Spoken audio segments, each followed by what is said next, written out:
এই দুনিয়ার সমস্ত ক্ষমতা সর্বভৌমের মালিক তিনি হচ্ছে আল্লাহ। তিনি কি?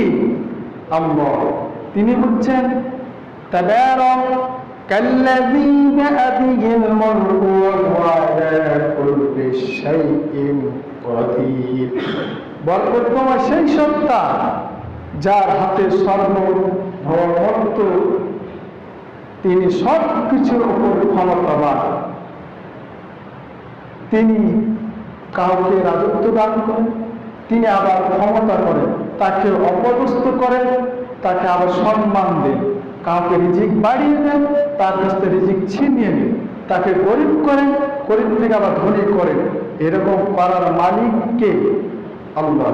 তিনি না আল্লাহ না, তিনি বলছেন, আল্লাহ বলছেন কুলিল্লাহুম্মা মালিকাল মুলকি ওয়া তু'তিল মুলকা মান তাশা'উ ওয়া তানসিউল মুলকা মান তাশা'উ ওয়া তু'ইজ্জু মান তাশা'উ ওয়া তুযিল্লু মান তাশা'উ বিয়াদিকাল খায়র ইন্নাকা আলা কুল্লি শাইইন কাদির।